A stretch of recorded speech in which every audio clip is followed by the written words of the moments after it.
À 6h44, Europe 1, vous répond Thomas Soto.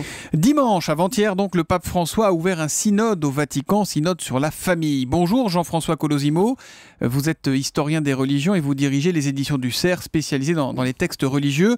Alors, on va vraiment commencer par les basiques ce matin, si vous voulez bien. C'est quoi un synode ? Un synode, c'est un mini-concile, c'est une réunion que convoque le pape où viennent les évêques qui sont les présidents des conférences épiscopales, c'est-à-dire les patrons des églises de toutes les nations du monde. Il y a les cardinaux, il y a la curie qui est l'administration du Vatican, les hauts fonctionnaires, et puis il y a aussi, parce que François le désire, des personnalités extérieures, et voilà, qui vont réfléchir pendant 15 jours, mais ça a été préparé, il y a eu des textes, il y a eu des échanges, et ils sont là pour statuer, pas tout de suite, dans un an. Le pape s'est donné le temps. Ils sont là pour statuer où est-ce qu'en est l'Église catholique sur la famille, alors que cette notion de famille, on le voit bien, elle explose partout. C'est une grande assemblée générale, en fait. Il y a tous les responsables des différents degrés qui viennent et qui se mettent autour de la table pour réfléchir ensemble. C'est un grand talent et génie, on peut dire, de l'Église catholique, qui est partout présente dans le monde, qui est premier corps religieux du monde. C'est effectivement de pouvoir convoquer une espèce d'assemblée permanente des Nations Unies avec beaucoup d'experts aussi. On a un tweet d'Olivier Sarrazin avec le hashtag un matin. Étant donné les différentes lois sur les familles en Europe, le synode n'est-il pas qu'une conscience morale en fait ? D'abord, il faut bien comprendre que nous, on est assez déchristianisés, et puis que les populations européennes sont très en décrochage. Elles peuvent aller à l'église et puis pas toujours, finalement, se conformer à ce que dit le Vatican. Mais c'est beaucoup moins vrai, évidemment, dès qu'on est en Asie, dès qu'on est en Afrique. Là, il y a de véritables enjeux. La démographie, d'ailleurs, n'est pas la même. La notion de famille est encore très, très forte. Ne confondons pas notre monde très sécularisé avec, finalement, ce qui se passe ailleurs dans le monde. Ouais. François, il vient d'Argentine. Encore une fois, en Amérique latine, ce sont des réalités fortes. L'influence de l'Église n'est pas la même partout dans le monde, en fait. C'est ça qu'il faut entendre et dont il faut tenir compte. Absolument. Quels sont aujourd'hui les sujets qui fâchent dans l'Église à propos de la famille ? D'abord, évidemment, l'Église va devoir dire un peu ce qu'elle pense. On le voit bien avec les manifs dites pour tous qui ont repris, à ce qu'elle pense de cette mutation des mœurs qui est tout à fait considérable. Et on sait ce qu'elle en pense ou pas ? On sait ce que François en pense ? Sur les unions et le mariage de personnes de même sexe, il est évident que là, il y a un barrage complet, je veux dire. Mais d'un autre côté, ce qui inquiète l'Église et le pape, c'est pas tellement ça. C'est la manière de voir comment les catholiques eux-mêmes vivent ces transformations, familles recomposées, enfants nés hors du mariage, et puis aussi, évidemment, la contraception, qui est un sujet marqueur depuis maintenant 50 ans. Toutes ces questions-là, elles vont être traitées, mais la question principale, c'est les divorcés remariés. Alors, justement, quel sort pour les divorcés dans l'Église catholique aujourd'hui ?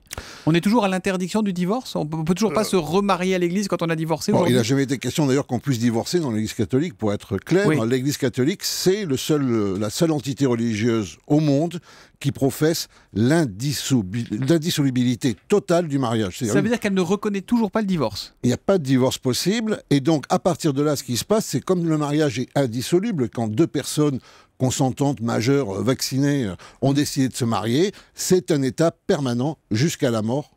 Et même si dans les faits, ils ne vivent plus ensemble, même si on sait qu'un mariage sur deux en France se termine par un divorce, et je crois que c'est presque 2 sur 3 dans les grandes villes, Alors justement, c'est toute l'idée, c'est de la réalité. Qu'est-ce qu'on fait de cette réalité sociologique ?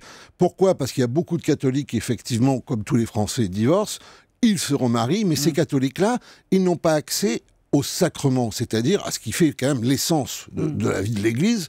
Ils ne peuvent pas se confesser, ils ne peuvent pas communier, ou alors il faut qu'ils aient une relation chaste dans leur couple, ou alors il faut qu'ils renoncent à ce mariage qui n'a pas été contracté selon les règles. Alors là, François, on le sait, a déplacé complètement un peu quand même le curseur sur la ligne des mœurs. On se souvient de sa déclaration sur les gays au retour du Brésil. Il ne veut pas de crispation ce sujet-là, il ne veut pas se laisser enfermer, d'où l'idée de ce synode. Mais alors il est vraiment le patron, François, il a le dernier mot, même s'il y a de fortes résistances face à lui ou pas ? Alors d'abord, contrairement à ce qu'on pourrait penser, un pape, c'est pas un dictateur absolu, il doit faire avec beaucoup de réalité, dont la curie, dont ces cardinaux qui sont à Rome et qui l'ont élu. Aujourd'hui, il y a une ligne claire, il y a un grand cardinal très progressiste qui s'appelle le cardinal Casper, qui lui est sur une ligne, disons, on part de la réalité, on s'adapte. Et puis il y a le cardinal Ouellet, c'est la ligne plutôt conservatrice. Ouellet, ça a été le dernier grand papabilé face à François. C'était son dernier candidat. Et Ouellet, lui, maintient que si on détricote le caractère indissoluble du mariage, c'est toute la doctrine de l'Église catholique sur la famille qui, en quelque sorte, fout le camp. Est-ce que ce synode aura la capacité de faire bouger les lignes dans l'Église ? Mais vous voyez que François, il se définissait lui-même dans un entretien qu'il a donné à la presse au tout début de ce pontificat comme naïf et rusé. Ouais. Alors, naïf, c'est quand même Quand on dit naïf et rusé, c'est qu'on est surtout rusé. Hein. Absolument. Ouais. Donc, balancer une question comme ça, réunir finalement toute l'Église là-dessus, ça c'est la naïveté. Et puis, rusé, il s'est donné 1 an. Dès dimanche, dans son homélie d'ouverture, dans son discours d'ouverture, il a demandé à ce que chacun s'exprime sans retenue. Il est évident que le synode va être aussi une évaluation du rapport de force. Et du coup, d'ailleurs, les conservateurs sont montés au créneau sur cette question d'une manière très surprenante. Est-ce qu'il parie que finalement le pontificat de François sera plus court qu'on ne pourrait penser? Dernière question, on a appris que ce pape François viendrait en France à Lourdes et à Paris l'année prochaine. Vous savez pourquoi exactement? Quel est le sens, le symbole de cette visite? France, c'est la fille aînée de l'Église, n'est-ce pas, vue de Rome.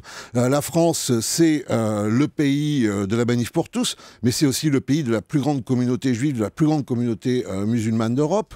La France, c'est aussi ce président Hollande qui, à la différence de son Premier ministre Manuel Valls, n'aime pas trop finalement le fait religieux. Et puis la France, c'est un pays de cœur pour François, parce qu'il faut savoir que les Argentins adore la France. François a grandi en lisant les grands théologiens français du XXe siècle et surtout même un grand romancier, Joseph Malègue, un peu oublié, le Proust catholique. Donc il vient voir ses oyers et les comtés surtout. Merci Jean-François Colosimo d'être venu en direct ce matin sur Europe 1.